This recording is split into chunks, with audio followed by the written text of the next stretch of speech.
Benvinguts al Freaky Online càpsula 872. Ens en anem a Dolmen i ens en anem a una novetat, que no és novetat perquè és una reedició, però una reedició que ja veureu que és espectacular, d'un dels clàssics del còmic, Les idees negres de Franklin. Còmic que jo crec que hauria de tenir tothom a casa i hauria d'estar a totes les biblioteques i a més amb aquesta edició de Dolmen. Recordem que jo tenia, havia sortit diverses edicions, havia tret Norma, l'havia tret ECC i també l'havia tret Dolmen. Aquesta és la de ECC que tenia, comparem, completament iberitzada i que anava amb res, amb seca, amb les històries d'idees negres i para de comptar. No, aquí, això val molt la pena. Com bé us dic, què porta? D'entrada, anem a explicar perquè porta molts extras. Ja les guardes ja formen part d'aquests extras. Una il·lustració que va fer el senyor Franklin pensant en aquestes idees negres. Després tindrem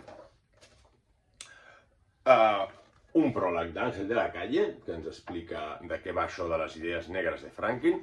Després, les històries en si, que ara en parlarem també una mica, de com són i com funcionen, per qui no ho conegui. Molt ben reproduïdes, totes les històries d'idees negres. I aquí ja comencen una pila d'extras. Una pila d'extras, que ho diu ben gros, extras. Què hi ha en aquesta pila d'extras? Doncs no todos los genios son autoindulgentes. Una entrevista amb Franklin, parlar-nos pràcticament de totes les planxes d'idees negres. El per què de cada una, les que a ell li agraden, les que no em va quedar satisfet a l'hora del resultat. Una entrevista espectacular. Després que tenim la línia chirriante i el hombre rebelde. Un article també realment molt interessant que ens parla de la línia concreta de Franklin dins del que seria el còmic franco-belga. Caídas libres, aquí també ens parla d'una carta, una història que va fer Franklin per Fluid Glacial, també trencant aquesta línia, ja buscant aquesta línia més adulta, sortint-se dels seus clàssics d'Espirú, etc. També un altre article parlar-nos de la seva relació amb els monstres. Li encantava dibuixar monstres i aquí ens ho explica. Esborranys de monstres, de dissenyets de monstres, milers de monstres. I un altre, El trombón Ilustrado, la revista que van treure, la paral·lela, diguem, una revista que en deien la revista Pirata d'Espirú, que era una revista adulta i que va durar poquet i que un dels seus iniciadors i creadors va ser el mateix Franklin. És la guerra, un art article relacionant-lo amb el seu compromís pacifista i sobretot antimilitarista. Amb aquesta història de Gaston Legaz, de Sergi Grapas en català i de Gaston Legaz en castellà, que també és una història que va publicar a Espirú de caràcter antimilitarista. Després una xerrada amb Isabel Franklin, la filla de Franklin, també molt interessant, que ens parla de com era el seu pare, de com vivia el seu pare tant el còmic com les relacions amb els autors, amb els autors novells, etc. Molt interessant i molt bonica, per dir-ho manera. I finalment, encara no.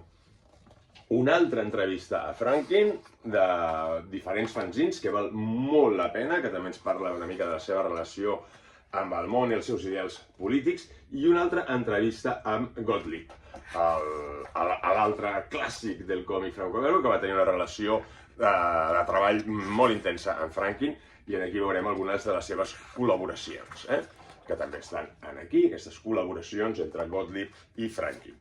I finalment, també tota una galeria d'esborranys a llàpids, d'aquestes idees negres, dels títols per diferents edicions del món, etc.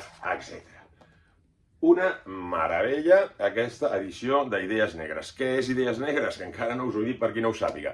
Idees negres, Franklin, l'autor que havia reconegut per treballar en una de les millors etapes d'Espirú i creador de Gaston Legaz, doncs en un moment on el còmic francès, sobretot en aquells moments, comença a mirar cap a un públic més adult amb revistes com Fluid Glacial, pilot, que seria mai més ben dit, el pilot de totes aquestes revistes noves, o Metal Hurlant, doncs Franklin també es vol ficar en aquest merder, per dir-ho manera, vol canviar el registre, vol sortir del còmic més juvenil i tirar cap a un còmic adult.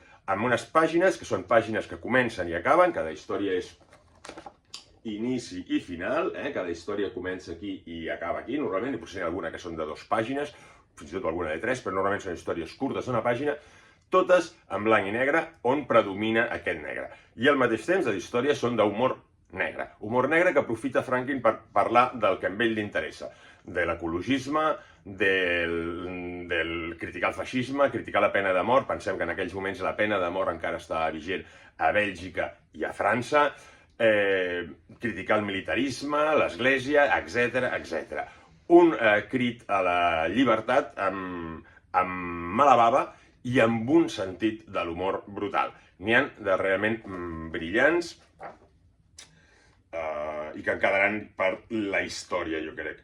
Aquest clàssic, bueno, és que tots, és que n'hi ha de molt bons, però aquesta història sobre la guillotina, on diuen que tothom que mati que mati algú, doncs haurà de ser decapitat, la qual cosa acaba provocant aquest sense fi de botxins, decapitant a botxins.